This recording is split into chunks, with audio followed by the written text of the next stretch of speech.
Olá, sétimo ano, bem-vindos a mais uma aula de História, nossa aula de número 32, e fechando a nossa matéria aí de colonização, né, que a gente já estava vendo já tem algum tempo, já até caiu na última prova, né, mas que ainda tem umas coisinhas a mais para caírem na próxima, porque é uma matéria bem grande mesmo, bem complexa, que são as questões ali das revoltas, né, e hoje a gente vai ficar só nessas duas páginas aí e na folhinha, porque é de fato um conteúdo bastante complexo, né?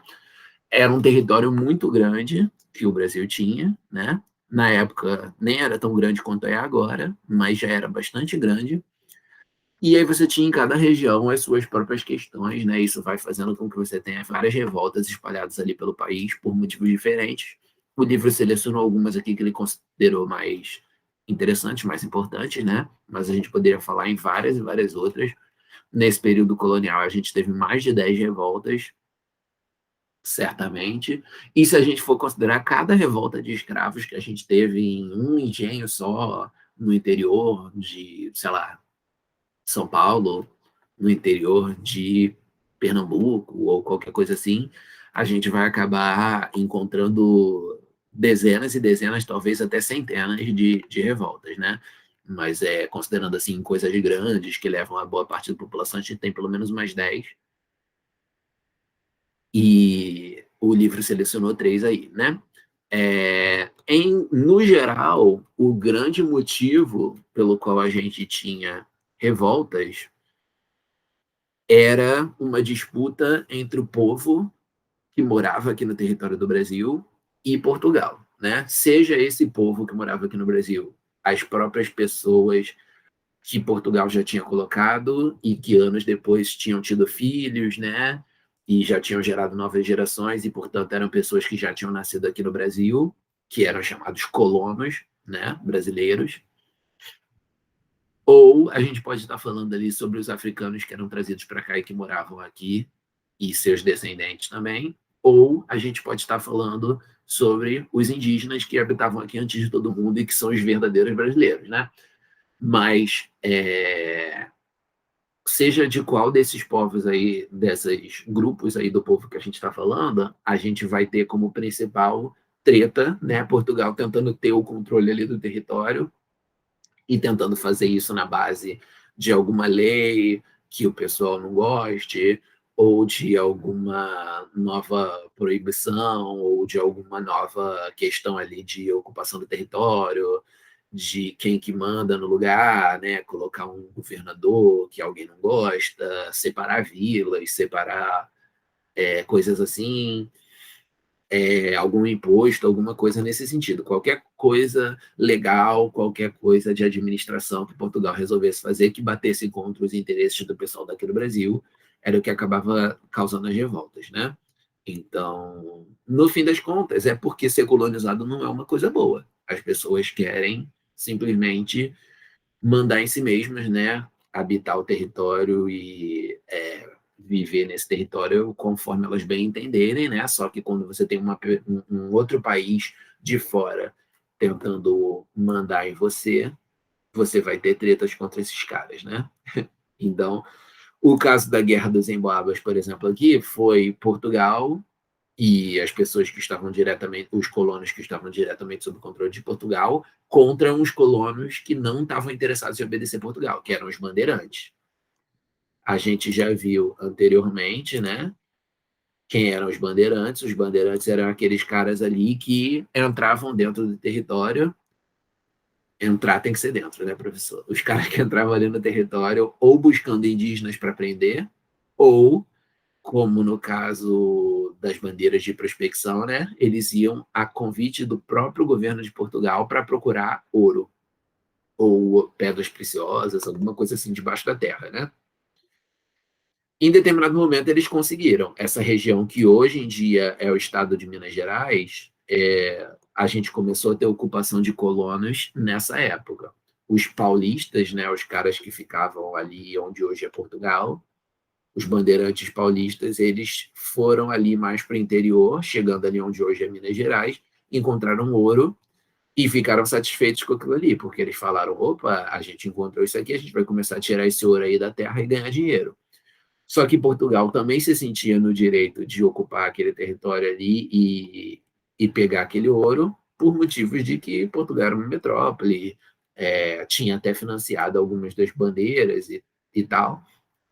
Então Portugal queria também aquele ouro. Então basicamente é isso, é disputa pelo ouro e pela região onde você tirava o ouro, né? Então os bandeirantes chegaram lá, queriam ficar com o lugar. Portugal considerava que tudo que acontecia dentro desse território aqui do Brasil dizia respeito a eles e principalmente tendo financiado as bandeiras ali, eles resolveram brigar pelo território. Então é isso. Guerra entre esses dois lados. Os paulistas chamavam o lado dos portugueses, né? E de alguns nordestinos que também migraram para a região a convite de Portugal, de Emboabas. Então, por isso que ficou conhecido como Guerra dos Emboabas. A palavra Emboaba tem várias origens específicas ali, para o que ela significa e etc. Então, não vou explicar porque eu não sei qual dessas histórias que é verdadeira, né? Mas Embaaba basicamente era uma palavra que significava meio que o estrangeiro, né? Quem não é daqui. Então os paulistas chamavam tanto os nordestinos que vieram, quanto os portugueses que vieram tentar pegar aquele ouro ali, ocupar aquele território, eles chamaram de Emboabas, e aí teve essa guerra. No fim das contas, quem ganhou foi o lado Portugal e nordestinos, e aí os bandeirantes foram para outros cantos tentar achar ouro em outros lugares, esses bandeirantes paulistas. A Guerra dos Mascates é uma disputa que aconteceu ali em Pernambuco, entre a cidade de Olinda e a cidade de Recife, né? Cadê Recife? Na cidade de Olinda, a gente tinha principalmente senhores de engenho, ou seja, aqueles caras que ocupavam território ali, plantavam açúcar, transformavam aquilo ali em açúcar para vender. E do lado de Recife, a gente tinha principalmente comerciantes de origem portuguesa, que eram chamados de mascates, né? Principalmente o pessoal de Olinda chamava eles de mascates, ok? Só que Recife estava sob controle de Olinda. Recife, naquela época, era considerado um território dentro de Olinda. Olinda era a capital, Recife era só um povoadinho. Só que depois que os holandeses vieram aqui no território e etc., esses senhores de engenho de Olinda, eles foram perdendo importância porque eles tiveram os engenhos deles atingidos por aquela guerra. Então, os senhores de engenho estavam empobrecendo. E para conseguir se sustentar, eles pediam empréstimos dos comerciantes portugueses ali de Recife. Então, os senhores de engenho foram empobrecendo, pegando empréstimos, e os comerciantes portugueses foram enriquecendo com esses empréstimos. Foram se tornando mais importantes que os senhores de engenho. Então, o Recife foi crescendo, foi ficando mais importante, e em determinado momento, o governo português decretou que Recife passaria a ser uma vila independente de Olinda. Não precisaria ficar mais sob controle desses caras. Portanto, o pessoal de Olinda percebeu isso mais claro do que nunca ali, de que eles estavam perdendo a importância, ficaram insatisfeitos com isso e resolveram brigar, e aí você teve uma guerra entre as duas cidades, portanto. No fim das contas, as tropas ali do governo português acabaram tendo ali, tomando controle da situação, botou a paz de volta na região, porém Recife acabou se tornando mais importante do que Olinda, se tornou a capital ali, ou seja, os senhores de engenho de Olinda se ferraram, não conseguiram o que eles queriam. Se tiver dando para escutar o telefone daqui de casa tocando, eu sinto muito. Eu não vou regravar tudo por conta disso. Espero que não esteja trabalhando muito. E por último, nós temos a revolta de Felipe dos Santos, também ali na região de Minas Gerais, né? Uma das principais cidades de produção do ouro, que era Vila Rica, hoje em dia conhecido como Ouro Preto. Você tinha ali Portugal estabelecendo, né, vários impostos, estabelecendo a casa de fundição como um ambiente de transformar o ouro que vem da natureza na barrinha, né? E, ao fazer isso, já retirar seu imposto, aquilo que a gente viu ali atrás quando a gente estava falando do ouro, né? E aí a gente tem O pessoal de Vila Rica insatisfeito com isso tudo, né? O preço dos alimentos também estava crescendo, os impostos estavam muito grandes, então eles foram pedindo, pelo fim de tudo isso, receber esse nome de Revolta de Filipe dos Santos, porque ele era o principal líder dessa revolta, mas no fim das contas ele foi condenado à morte, e Portugal conseguiu vencer e derrotar aqueles caras que estavam lutando ali contra Portugal.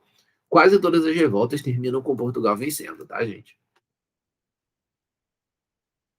Isso é uma coisa interessante de vocês saberem, justamente porque no futuro, quando a gente falar daquelas que Portugal não conseguiu vencer, a gente vai poder chamar mais atenção para isso, né?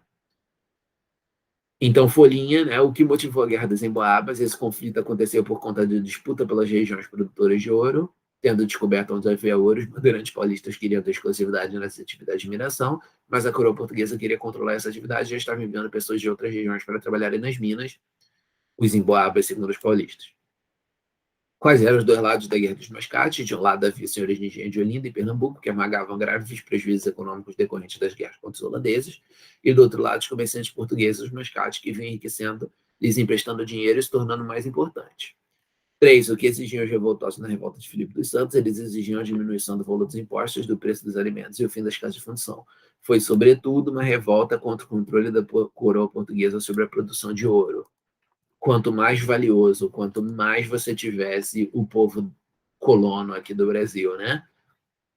Ganhando dinheiro e se tornando importante, se tornando independente por conta desse dinheiro, mais eles iam querer ser independentes, né? Eles iam pegar agostinho e eles iam ficar brigando contra Portugal por conta de qualquer coisa ali que Portugal quisesse mandar na região. Então, todas essas revoltas têm um pouco a ver com isso, e várias das outras revoltas que a gente não falou também.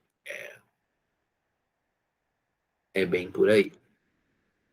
Com isso, eu agradeço vocês pela aula de hoje e pela atenção de vocês e desejo uma boa semana. A gente se vê na próxima aula, semana que vem. Abraço.